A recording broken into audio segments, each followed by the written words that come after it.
La récolte de maïs blanc en Zambie pour la saison 2024-2025 devrait dépasser les 3,6 millions de tonnes métriques, ont annoncé les autorités jeudi 22 mai 2025.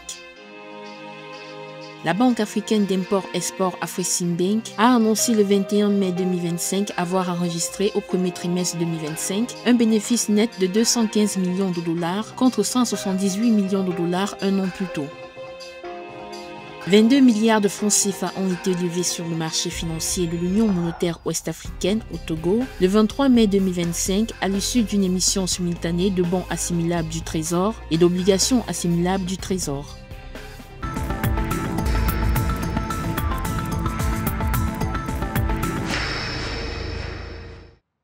La Zambie devrait enregistrer une récolte exceptionnelle de plus de 3,6 millions de tonnes métriques de maïs blanc au cours de la saison agricole 2024-2025, selon une annonce faite par le ministère de l'Agriculture le 22 mai 2025. Ces prévisions prévoient un excédent de plus de 501 000 tonnes, dépassant largement le seuil de sécurité alimentaire du pays et ouvrant la voie à de potentielles exportations.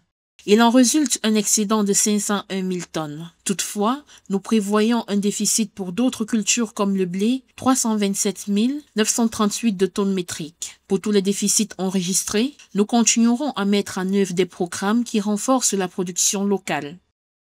D'après les données de l'Agence zambienne des statistiques, le pays d'Afrique australe a produit 1,5 million de tonnes de maïs pour l'année 2023-2024. Cette réserve représente une diminution de 54% comparée aux 3,2 millions de tonnes collectées en 2022-2023 et marque le niveau le plus bas noté dans ce secteur depuis 2008.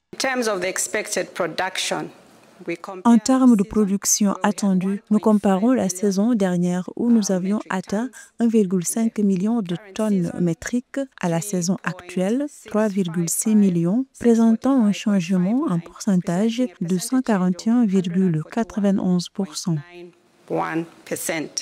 Bien que la production de maïs soit supérieure, la Zambie s'attend à des pénuries dans d'autres cultures essentielles, notamment un déficit de 55 138 tonnes de riz et 636 921 tonnes de farine de manioc.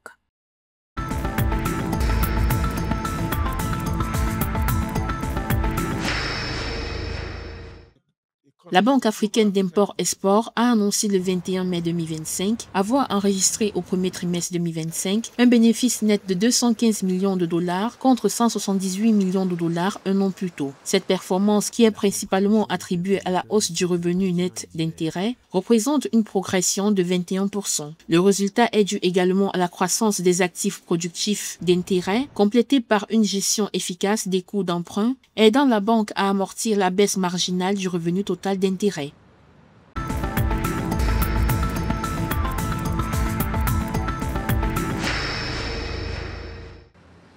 Le Togo a réussi à collecter 22 milliards de francs CFA sur le marché financier de l'Union monétaire ouest-africaine le vendredi 23 mai 2025, suite à une émission simultanée de bons assimilables du Trésor et d'obligations assimilables du Trésor. Son intention première avec cette nouvelle émission était de lever 20 milliards de francs CFA. D'après les informations divulguées par l'agence UMOA Titres, 34 investisseurs ont répondu à l'invitation du Trésor public, présentant des propositions atteignant 79,9 milliards de francs CFA.